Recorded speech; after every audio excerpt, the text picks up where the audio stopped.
இயேசுவுக்குள் பிரியமான சகோதர சகோதரிகளே, தவக்காலத்தின்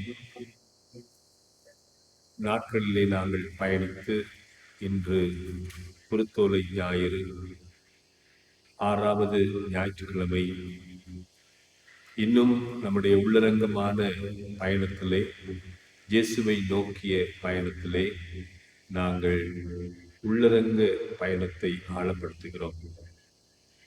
இன்றைய நாளிலே குருத்தோலை ஞாயிறு தினத்தை நினைவு கூறுகிற பொழுது, தாவீதின் மகனுக்கு ஓசான்னா, ஆண்டவர் பெயரால் வருகிறவர் வாழி என்று ஆண்டவரை போற்றி புகழ்கிற மக்கள் கூட்டத்தை நாம் சந்திக்கின்றோம்.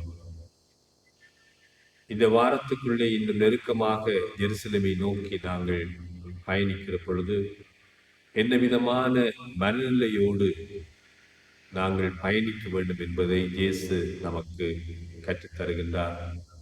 இயேசுடைய மனநிலையும் அப்படிப்பட்டதாகவே இருக்கிறது. தவக்காலத்தின் நிறைவை நோக்கி பயணிக்கிற பொழுது நம்முடைய ஆண்டவர் நம்முடைய இதயத்தை பார்க்கிறார். உலகில் வாழ்கிற மக்களோ நம்முடைய முகத்தை பார்க்கிறார்கள். ஆகவே உள்ளரங்கமான பயணம் ஆண்டவருக்கு உகந்ததாகும். ஆண்டவருக்கு வந்து உள்ளமாக நாம் ஆண்டவருக்கு நம்முடைய வாழ்வை கொடுக்க வேண்டும் என்பதை இயேசு நமக்கு நம்பிக்கின்றார். நம்முடைய வீட்டிலே ஒருவர் இந்த வாரத்திலே இறக்கப் போகிறார். அந்த வேளையிலே நம்முடைய மனநிலை எப்படியதாக இருக்கும்? இயேசுவுக்கு நன்றாக தெரிந்திருந்தது.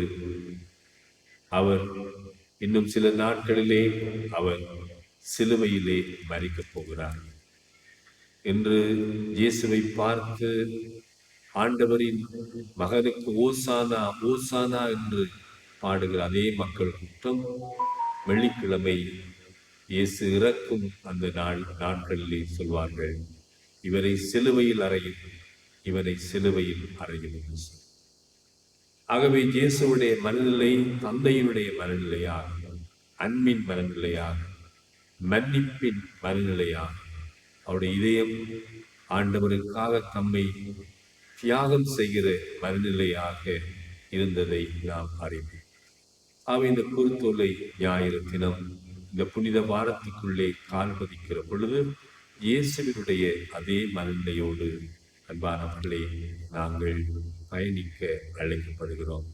நம்முடைய செப தப ஒருத்தல் முயற்சிகளின் நிறைவு இங்கேதான் இருக்கிறது. நம்முடைய மனம் ஆண்டவருடையதாக இருக்க வேண்டும். நம்முடைய மனதிலே அன்புதான் வெற்றியடையும், மன்னிப்புதான் நமக்கு வாழ்வு தரும், உறவு வாழ்வுதான் நம்மை உருவாக்கும், இறையாட்சி அன்பிலேதான் மலரும் என்கிற மனநிலை இயேசுடையதாக இருந்தது.